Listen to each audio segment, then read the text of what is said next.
For the past 40-plus years, liberals successfully purged almost all conservatives from academia, the entertainment industry, and journalism. And one by one, those sectors ultimately fell victim to oppressive groupthink, which had a terrible effect on their work product and their credibility. Dissent was not tolerated, and the punishment for deviating from the sentiment du jour grew harsher over time. Now, even liberals aren't immune. Who can forget when comedian Kevin Hart lost his Oscars gig a few years back? Or how colleges have routinely reacted to conservative speakers on campus?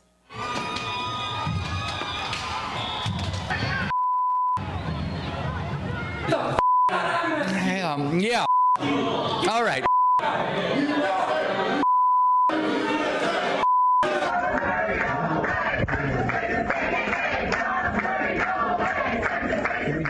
Or how columnists, even those who are pro-gay marriage and dislike Trump, lose their positions when they say something shockingly science-based. Meanwhile, shut out from jobs affecting the culture, traditionalists and just fair-minded people went into law and maybe in business, and during Republican administrations, some of them worked in government. I'm fiscally conservative but a social liberal became the acceptable way for mainstream types to describe their cultural beliefs. But as we've been reminded over these last 14 days or so, the culture is where the battle for our future will be won or lost. So when you see 20-somethings carrying signs that spell America with a KKK, yelling in the faces of police officers or National Guardsmen, remember that they learn this behavior from either their radical parents or their progressive teachers or maybe activist celebrities, all validated along the way by a fawning press corps. What we're witnessing is a relentless propaganda war against the old teachings about America. It's an effort to smear our history and our patriotic spirit.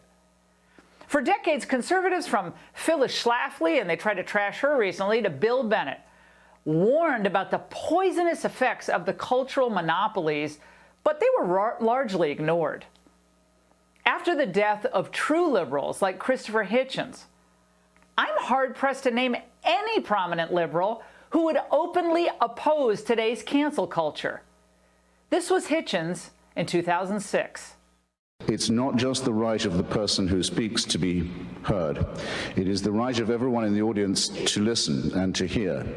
And every time you silence somebody, you make yourself a prisoner of your own action because you deny yourself the right to hear something. We miss him. A few decades back, many Republicans and even some liberals dismissed things like critical feminist theory and critical race theory at our universities as kind of harmless musings of a radical fringe. Well, today those theories are mainstream because good academics and administrators were just too weak or too afraid to push back. So now you really can't read Huckleberry Finn without hearing that Mark Twain was just a hopeless racist, or even Macbeth without being lectured about Shakespeare's misogyny. Guilt is marketed and foisted on liberals and conservatives alike by the new Bolsheviks. That's what I'm calling them from now on. Not protesters. These are the new Bolsheviks, and they're eager to wipe away everything that came before them. And they want to force everyone else to beg for forgiveness. Now, why would anyone be surprised that a statue of Christopher Columbus was pulled down and set ablaze in Richmond last night, with another in St. Paul being vandalized tonight? Or that entire city blocks in Seattle now look like Mogadishu circa, 1991, 92?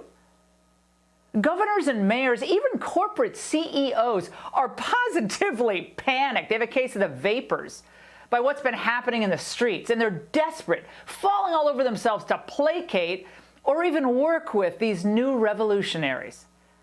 GOP lawmakers violate their own principle of federalism by considering plans to create a national database to track state and local police officers. HBO removes Gone with the Wind from its offerings. Lego takes the very brave move of ceasing marketing little plastic police figures. None of this will work. Giving in to threats always leads to more threats. These weak efforts at pandering are only going to encourage the kind of nonsense we're seeing tonight in Portsmouth, Virginia. We're going to get to that in a minute. More controls, less freedom. That's what's coming. Now, back in January of 2019, I told you to watch out because New York Congressman Alexandria Ocasio-Cortez was not someone to be dismissed, but that in fact, she would soon become the thought leader of the Democrat Party. People were surprised when I said that. Well, I'm not trying to pat myself on the back, but I was right. And her partner in neo-Marxism, Ilhan Omar, has also become a folk hero. What are you willing to sacrifice to make sure that overfunded police departments are defunded? We need to completely dismantle the Minneapolis Police Department. Now, it sure didn't take long for their progressive wish list to dominate the national conversation, did it? And so now Pelosi and Schumer, they find themselves in this really awkward, kind of uncomfortable position. They really need the rage and energy of the streets to beat Trump in November. That's what they think. But with that, they also get the looting and the destruction and the ultimatums that no sane person should ever give in to. Remember the cries of those Chicago aldermen we played you last night? My major business district is just shattered. You lose the two biggest icons. Why will Walmart or CVS come back to our communities? What are we going to do, and what do we tell our residents other than good faith people stand up? It's not going to be enough. Thank you, Alderman. Next question. Well, no, I want an answer. I think you're 100%. I think you're 100% full of what I think. I still can't get over that. They are literally crying and begging Mayor Lightfoot to help save their burned out neighborhoods. And Lightfoot basically told them to bleep off. Same outcome in New York and LA and St. Louis, by the way. Well, begging for mercy from tyrants like Lightfoot or Ralph Northam or de Blasio or Garcetti in LA, he's too weak to be called a tyrant, but you get the point. The more you beg, the more they take. It doesn't work. If you have a 401k, if you own a home, or maybe, heaven forbid, someday you want to own a home, if you want safe streets and you want police to show up, good police, of course, when you need them, do not expect Joe Biden is going to be able to help you. Because if Joe Biden wins in November, the Antifa BLM crowd is going to go through him like a hot knife through butter. Whoever is really going to be governing the country if he ever became president will just keep trying to cut deals with the radicals. We'll take down this statue here. We'll adopt this slogan there. Until the main symbols of America will basically just be a bunch of nasty graffiti and charred buildings. Those are going to be our monuments.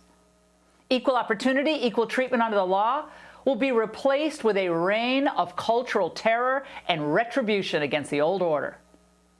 Just ask the law-abiding residents of Seattle.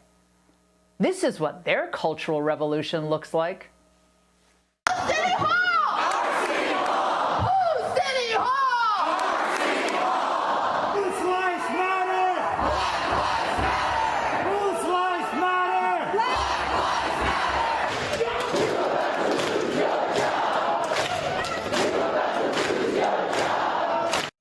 matter? These are liberals they're going after. Far left progressive liberals. All of us who still believe in free thought, free debate, who are against this campaign of bullying and intimidation, have to support a return to peace, prosperity, and public safety. And President Trump, you might think he's rough around the edges, but he's the only candidate who will stand up for the average American against these modern-day Marxists. We need him to win, but that's not enough.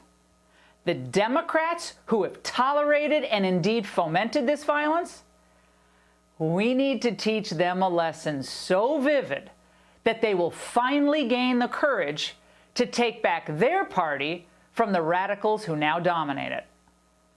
Now, some folks may be uncomfortable with the idea of America first. Okay. But I think most oppose the BLM Antifa idea of America canceled. And that's the angle.